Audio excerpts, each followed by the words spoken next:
Welcome back. This is A Long Walk to Water by Linda Sue Park. Chapter 12, Southern Sudan, 2009. An iron giraffe. A red giraffe that made very loud noises. The giraffe was a tall drill that had been brought to the village by the two men who had visited earlier.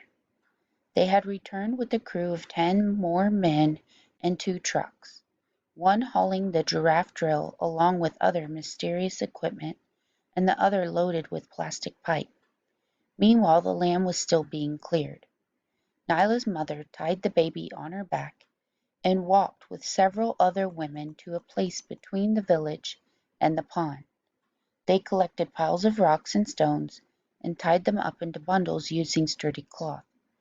They balanced the bundles on their heads, walked back to the drilling site, and emptied the rocks onto the ground. Other villagers, using tools borrowed from the visitors, pounded the rocks to break them up into gravel. Many loads of gravel would be needed. Nyla didn't know why. The piles of gravel grew larger each day.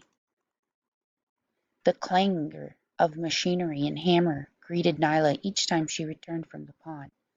Unfamiliar noise that mingled with the voices of the men shouting and women singing. It was the sound of people working hard together, but it did not sound at all like water. Etang Refugee Camp, Ethiopia, 1985. Mother! Mother! Please! Salva opened his mouth to call out again, but the words did not come. Instead he closed his mouth, lowered his head and turned away. The woman in the orange headscarf was not his mother. He knew this for certain, even though she was still far away, and he had not seen her face. Uncle's words came back to him.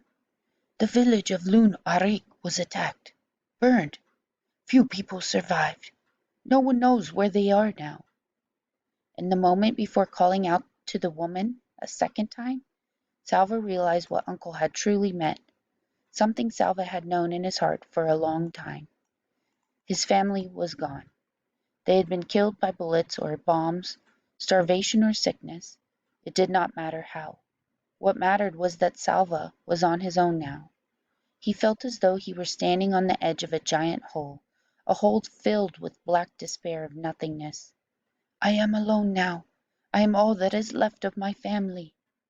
His father, who had sent Salva to school, brought him treats like mangoes, trusted him to take care of the herd.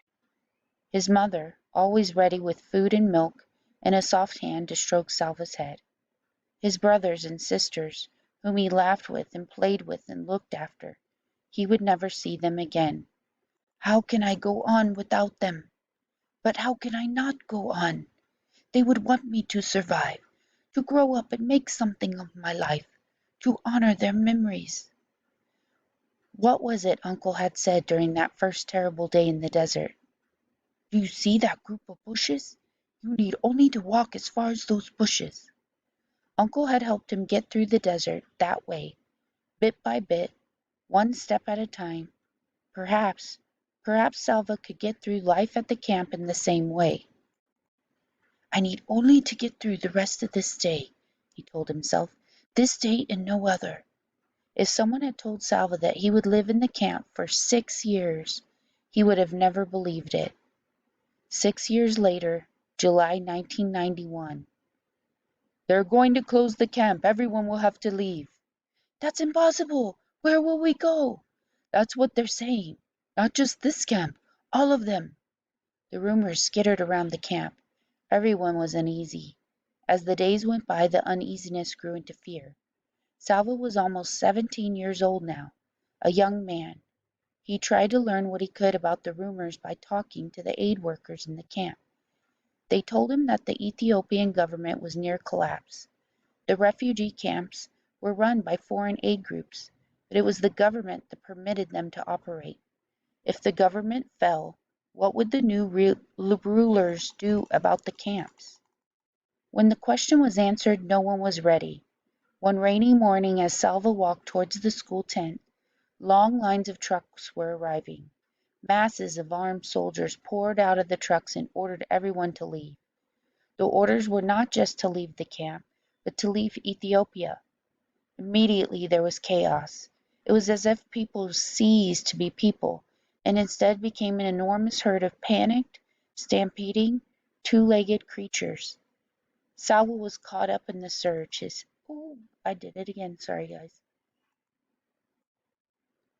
Salvo was caught up in the surge. His feet barely touched the ground as he was swept along by the crowd of thousands of people, running and screaming. The rain, which was falling in torrents, added to the uproar. The soldiers fired their guns into the air and chased the people away from the camp. But once they were beyond the area surrounding the camp, the soldiers continued to drive them onward, shouting and shooting.